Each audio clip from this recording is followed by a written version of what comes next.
നമസ്കാരം. യുവർ മണിയുടെ ഒരു പ്രത്യേക എപ്പിസോഡിലേക്ക് ആണ് ഇന്ന് ഞങ്ങൾ ടെലികാസ്റ്റ് ചെയ്യുന്നത്. അതിലേക്ക് എല്ലാ പ്രേക്ഷകർക്കും സ്വാഗതം. ഇന്ന് ബെർജിൽ ജിയോജിത്ത് ഇന്ത്യ ഓപ്പർച്യൂണിറ്റീസ് ഫണ്ട് എന്ന പേരിൽ പുതിയ ഒരു പദ്ധതി ആരംഭിക്കുകയാണ് ബെർജിൽ ജിയോജിത്ത്. അതിനെക്കുറിച്ച് വിശദീകരിക്കാനാണ് ഇന്ന് ഈ പ്രത്യേക എപ്പിസോഡ് ഞങ്ങൾ ടെലികാസ്റ്റ് ചെയ്യുന്നത്. ബെർജിൽ ജിയോജിത്തിൻ്റെ ഡയറക്ടറായ കെ വി ഷംസുദ്ദീനാണ് നമ്മളോടൊപ്പം ചേരുന്നത്. സർ, എന്താണ് ഈ പുതിയ പദ്ധതിയുടെ പ്രത്യേകത? എന്താണ് ഇതിൻ്റെ ഒരു രൂപരേഖ? ബെർജിൽ ജിയോജിത്ത് ഫിനാൻഷ്യൽ സർവീസിനെ സംബന്ധിച്ച ഈ വർഷം എന്ന് പറയുന്നത് സിൽവർ ജൂബിലി ഇയറാണ്. ഈ സിൽവർ ജൂബിലി ഇയർ നമ്മുടെ പ്രിയപ്പെട്ട ഇൻവെസ്റ്റേഴ്സിനും നമ്മുടെ പ്രേക്ഷകർക്കും എല്ലാം സമ്മാനിക്കുന്നത് ഈ പറഞ്ഞ ഫണ്ടാണ്, ബെർജിൽ ജിയോജിത്ത് ഇന്ത്യ ഓപ്പർച്യൂണിറ്റീസ് ഫണ്ട്. ഈ ഫണ്ട് നമ്മൾ പ്രഖ്യാപിക്കുമ്പോൾ ഇതിൻ്റെ മുൻകാലങ്ങളിൽ കഴിഞ്ഞ 25 വർഷമായി നമ്മൾ ചെയ്തിരുന്ന എന്താണെന്ന് നമ്മുടെ പ്രിയപ്പെട്ട പ്രേക്ഷകർ അറിഞ്ഞിരിക്കേണ്ടതാണ്. നമ്മൾ ഇതുവരെ ചെയ്തിരുന്നത് ഇന്ത്യയിലുള്ള 44ഓളം വരുന്ന അസറ്റ് മാനേജ്മെൻറ്റ് കമ്പനികൾ ഇറക്കിയിരുന്ന മ്യൂച്വൽ ഫണ്ട് നമ്മളുടെ പ്രേക്ഷകർക്കും നമ്മുടെ നിക്ഷേപകർക്കും കൊടുത്തുകൊണ്ടിരിക്കുകയാണ് ചെയ്തിരുന്നത്. അതേ സമയത്ത് നമ്മുടെ ഒരു വളരെ കാലങ്ങളായിട്ടുള്ള ആഗ്രഹമാണ് ബെർജിൽ ജിയോജിത്ത് ഒരു അസറ്റ് മാനേജ്മെൻറ്റ് കമ്പനി കൂടെ ആയിത്തീരുക എന്നുള്ളത്. അതിൻ്റെ നിരന്തര പരിശ്രമത്തിൻ്റെ ഫലമായിട്ടാണ് ഇപ്പോൾ ആ ലൈസൻസ് കൂടെ ഞങ്ങൾക്ക് ലഭ്യമായത്. അതിൻ്റെ ഫലമായിട്ട് ഇപ്പോൾ നമ്മൾ ഇറക്കുന്ന ഈ ഫണ്ടിന് വളരെയധികം പ്രത്യേകതകളുണ്ട്. ഒന്ന്, UAE ഡൊമിസൈൽ ആയിട്ടുള്ള ആദ്യ പ്രൈവറ്റ് ഫണ്ടാണ് ഇത്. രണ്ടാമത്, ഈ ഫണ്ട് ഡോളർ ഡിനോമിനേറ്റഡ് ആണ്. മൂന്നാമത്, മറ്റുള്ള ഡോളർ ഫണ്ടുകളെപ്പോലെ അല്ല ഈ ഫണ്ട് എന്നുള്ളതാണ്. ഇന്ന് നിലവിലുള്ള ഡോളർ ഫണ്ടുകളിൽ നിക്ഷേപിക്കണമെങ്കിൽ 500,000 മുതൽ 1 മില്യൺ വരെ മിനിമം ഇൻവെസ്റ്റ്മെൻറ്റ് ഉണ്ടായാൽ മാത്രമേ സാധിക്കുമായിരുന്നുള്ളൂ. അതേ സമയത്ത് ഈ ഫണ്ടിൽ വെറും $5,000 കൊണ്ട് ഇൻവെസ്റ്റ്മെൻറ്റ് നടത്തുവാൻ സാധിക്കും. പിന്നീട് മുകളിലേക്കുള്ള ഇൻവെസ്റ്റ്മെൻറ്റ് 1000ൻ്റെ ഗുണിതങ്ങളായിട്ട് ചെയ്യാം. ഈ ഫണ്ടിൻ്റെ മറ്റൊരു പ്രത്യേകത, ഇത് 10 ഇന്ത്യൻ നിക്ഷേപിക്കുന്ന അംബ്രല്ല ഫണ്ടുകളുടെ ഒരു അംബ്രല്ല ഫണ്ടായിട്ട് വേണം കാണുവാൻ. ഈ ഫണ്ടുകൾ എല്ലാം തന്നെ ഇന്ത്യയിലെ ഏറ്റവും പ്രമുഖരായിട്ടുള്ള അസറ്റ് മാനേജ്മെൻറ്റ് വ്യക്തിത്വങ്ങളാണ് മാനേജ് ചെയ്യുന്നത്. അപ്പോൾ അങ്ങനെയുള്ള അസറ്റ് മാനേജ്മെൻറ്റ് നടത്തിക്കൊണ്ടിരിക്കുന്ന ഫണ്ട് മാനേജർമാരുടെ നേതൃത്വത്തിൽ കൈകാര്യം ചെയ്തുകൊണ്ടിരിക്കുന്ന ഈ ഫണ്ടുകളായതുകൊണ്ട് ഈ ഫണ്ടുകളിൽ നിക്ഷേപിക്കുക വഴി ഇന്ത്യയിൽ മൊത്തം നിക്ഷേപിക്കുന്ന ഒരു അനുഭവമാണ് ഉണ്ടായിരിക്കുക. ഒരാൾ അഥവാ 5000ത്തിന് നിക്ഷേപം നടത്തിക്കഴിഞ്ഞാൽ അതിനു മുകളിൽ പിന്നെ 1000ൻ്റെ ഗുണിതങ്ങളായിട്ടാണ് പിന്നീട് നിക്ഷേപം നടത്തേണ്ടത്. അതിനോടൊപ്പം മറ്റൊരു പ്രധാന കാര്യം ഓർത്തിരിക്കേണ്ടത്, SIP ശീലിച്ചിട്ടുള്ളവരാണ് നമ്മുടെ പ്രേക്ഷകരിൽ അധികം പേരും എന്നുള്ളത് നമുക്കറിയാം.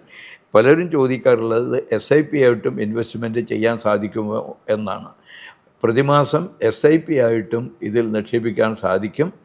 അത് 1000ൻ്റെ ഗുണിതങ്ങളായിട്ട് എത്ര വേണമെങ്കിലും നിക്ഷേപിക്കാൻ സാധിക്കും എന്നുള്ളതും നമുക്ക് മനസ്സിലാക്കാം.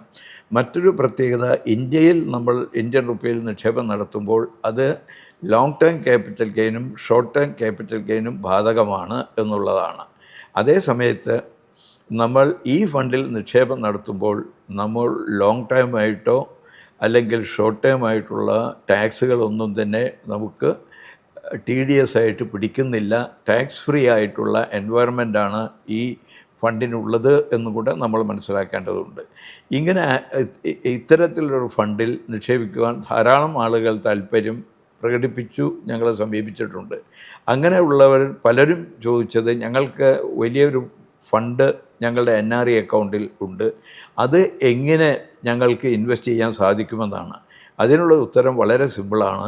നമ്മളുടെ NRE അക്കൗണ്ടിലുള്ള ഫണ്ട് നമ്മൾ ആവശ്യപ്പെട്ടാൽ നമ്മുടെ വിദേശത്തുള്ള ബാങ്ക് അക്കൗണ്ടിലേക്ക് നമ്മുടെ NRE അക്കൗണ്ടുള്ള ബാങ്ക് ട്രാൻസ്ഫർ ചെയ്ത് തരുന്നതാണ്. അത് സാധാരണ ഒരൊറ്റ ദിവസം അല്ലെങ്കിൽ 2 ദിവസം കൊണ്ട് തന്നെ ആ കാര്യം നടക്കും എന്ന് അനുഭവത്തിൽ നിന്ന് എനിക്ക് മനസ്സിലാക്കുവാൻ സാധിച്ചിട്ടുണ്ട്.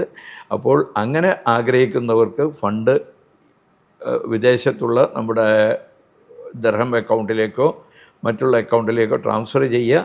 അങ്ങനെ ട്രാൻസ്ഫർ ചെയ്ത് കഴിഞ്ഞാൽ ആ ട്രാൻസ്ഫർ ചെയ്ത എമൗണ്ട് വെച്ചുകൊണ്ട് ഇവിടെ ഈ ഡോളർ ഫണ്ടിൽ ഇൻവെസ്റ്റ് ചെയ്യുവാൻ സാധിക്കും.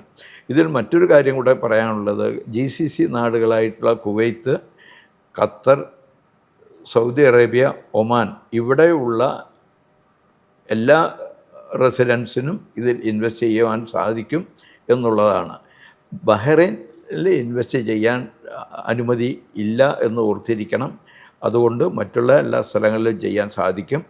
അപ്പോൾ ഇതിന് നിക്ഷേപം നടത്തുവാൻ വേണ്ട ഡോക്യുമെൻ്റ് കൂടെ ഞാൻ സൂചിപ്പിക്കാം.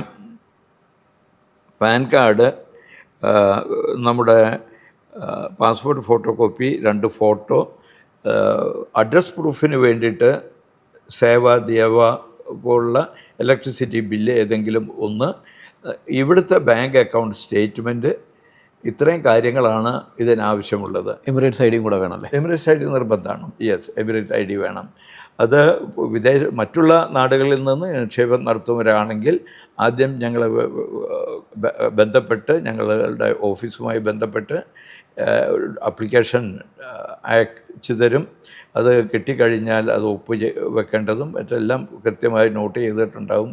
അത് ചെയ്ത് അയച്ചു കഴിഞ്ഞാൽ ഞങ്ങൾക്ക് തിരിച്ച് കിട്ടിക്കഴിഞ്ഞാൽ എല്ലാവിധ സംവിധാനവും KYCക്ക് വേണ്ടി ചെയ്യാൻ സാധിക്കും. KYC ചെയ്ത് കഴിഞ്ഞാൽ ഫണ്ട് ട്രാൻസ്ഫർ ചെയ്ത് കഴിഞ്ഞാൽ കാര്യങ്ങൾ നടന്നു എന്നുള്ളതാണ്. വളരെ സിമ്പിളാണ് കാര്യങ്ങൾ. അതിനോടൊപ്പം തന്നെ ഇത് 13-ാം തീയതിയാണ് NFO ക്ലോസ് ചെയ്യുന്നത്.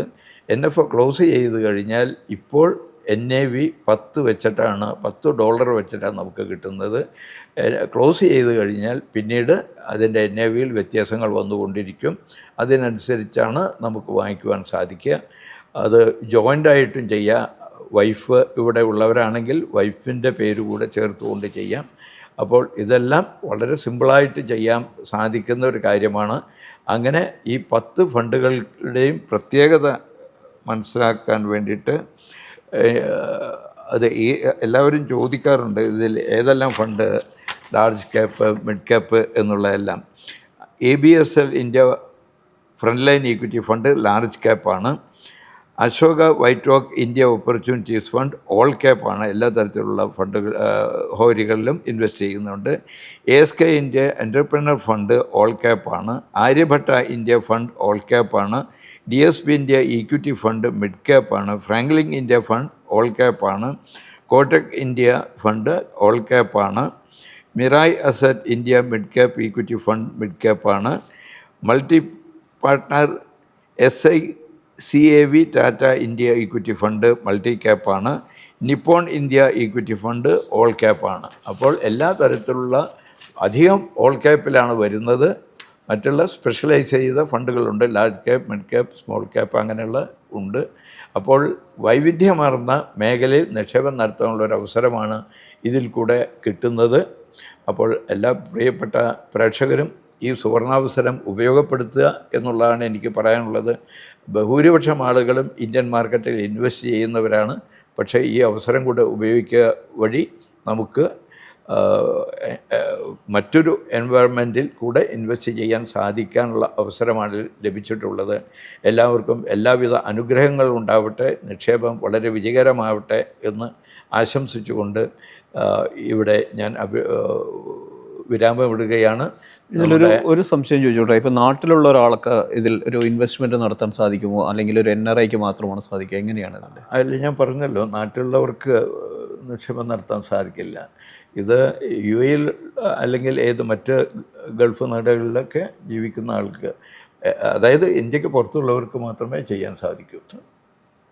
ഏതെങ്കിലും സംശയമുണ്ടെങ്കിൽ ബർജിൽ ദുബൈയുടെ കോൺടാക്ട് നമ്പറുമായി Berjil.ae എന്ന വെബ് സൈറ്റിൽ പോയി കഴിഞ്ഞാൽ എല്ലാ ഫണ്ടിൻ്റെയും QR കോഡുണ്ട്. ആ QR കോഡ് ക്ലിക്ക് ചെയ്താൽ ഫണ്ടിനെ സംബന്ധിച്ചുള്ള പരിപൂർണ വിവരം ലഭിക്കുന്നതാണ്. അപ്പോൾ അത് കണ്ടു കഴിഞ്ഞാൽ അതിനെ സ്വയം മനസ്സിലാക്കാനുള്ളൊരവസരമാണ് അതുകൊണ്ട് ലഭിക്കുന്നത്. മാത്രമല്ല, പ്രത്യേകം ശ്രദ്ധിക്കേണ്ടത്, മ്യൂച്വൽ ഫണ്ടിലും ഓഹരിയിലും മറ്റും നടത്തുന്ന നിക്ഷേപത്തിന് അതിൻ്റേതായ റിസ്ക് ഉണ്ടെന്ന് എല്ലാവരും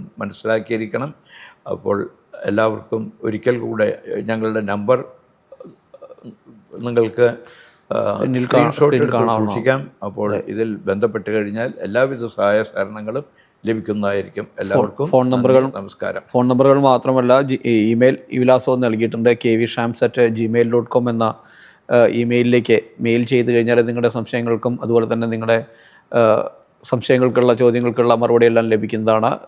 ദുബായ് മുതലുള്ള ദുബായ്, അബുദാബി, ഷാർജ ഓഫീസുകളുടെ ഫോൺ നമ്പറുകളാണ് നൽകിയിരിക്കുന്നത്. ഏതായാലും നല്ലൊരു നിക്ഷേപം നടത്താൻ എല്ലാവർക്കും സാധിക്കട്ടെ. അതിനുള്ള എല്ലാവിധ സൗകര്യങ്ങളും വിർജിൻ ദുബായ് ചെയ്തു തരുന്നതാണ്. ഈ എപ്പിസോഡ് ഇവിടെ അവസാനിക്കുകയാണ്. നന്ദി, നമസ്കാരം.